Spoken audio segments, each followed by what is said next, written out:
I always believe that every chef and every cook out there has their own unique spin on a dish, a sauce, or any recipe they touch. That's exactly what sets us apart and makes cooking so special. Today, I want to share my very own version of the classic marinara sauce with you. Let's get started. To bring this sauce to life, we're going to need a few key ingredients. First, about 12 large tomatoes. You can use whatever variety you have on hand, as long as they're nice and ripe.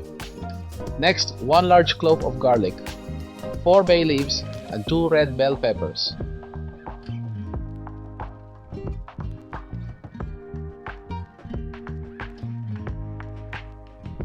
To elevate the flavor profile, we're adding 3/4 of a cup of Cabernet Sauvignon.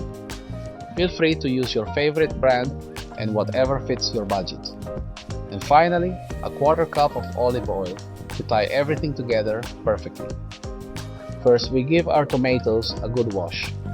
Then, I'm scoring an X on the bottom of each one. We're going to blanch them so the skins slide right off. For the red bell peppers, I trim the ends, then make 4 precise vertical cuts down the sides to create clean, rectangular panels, making them much easier to peel.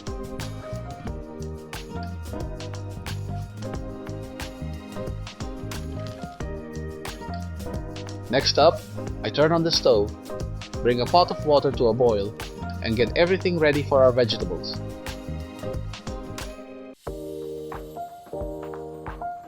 We're putting the red bell peppers in first.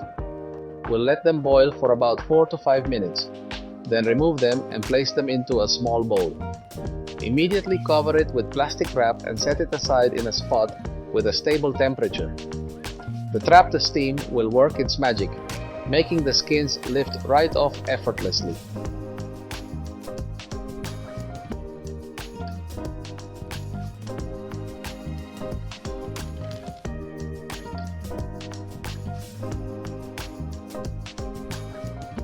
Now, it's time for the tomatoes.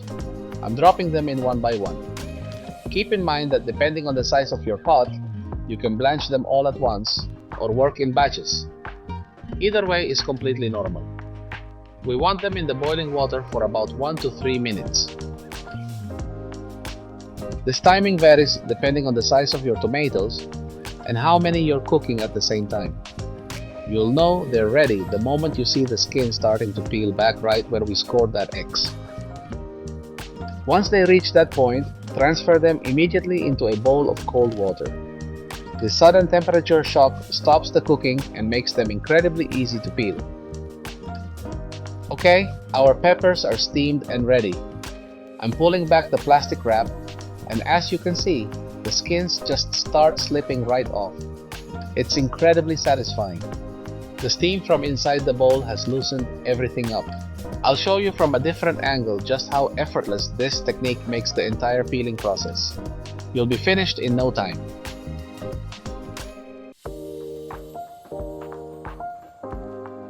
Now, let's move on to the tomatoes. I left them in the ice bath for a bit to bring them down to room temperature so they're cool enough to handle comfortably. And just look at this, the skins come off effortlessly. Thanks to that quick temperature drop, peeling them is an absolute breeze.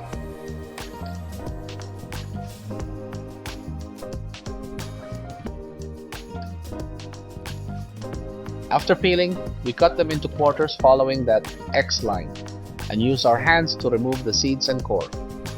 It should come out easily, plus it's honestly therapeutic.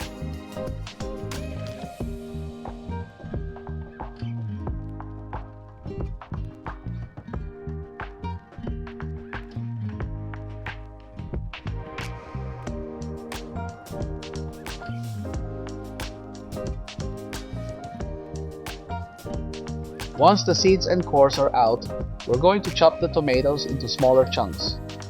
Next, they go straight into the pot over medium-low heat. We'll let them cook gently, just until we start to see them breaking down and releasing all those beautiful, natural juices. Right then, we also toss in our finely chopped garlic and the 4 bay leaves. giving everything a slow, gentle stir to combine all those amazing flavors.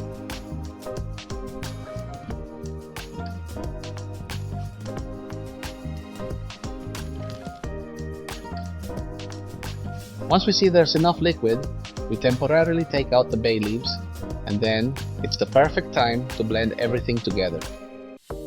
After blending everything smooth, we bring the heat down to low and slide our bay leaves right back in.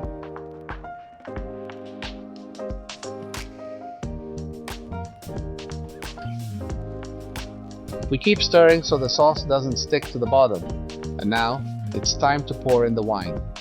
You'll notice our sauce turns a bit darker right away. Excellent, that's exactly what we're looking for. You'll catch that rich wine aroma as the alcohol cooks off. Tasting it now, you'll feel the flavor shift from sharp acidity to a much sweeter, deeper note. Excellent, we're right on track. Now it's time to pour in the oil to give our sauce a beautiful glossy finish. From the moment we added the oil to what you're seeing now, about 20 minutes have passed over low heat, stirring constantly. You'll know the sauce is ready when you draw a straight line across the bottom of the pot with a wooden spoon, and it takes a moment to close back up. At that point, turn off the heat and take it off the stove.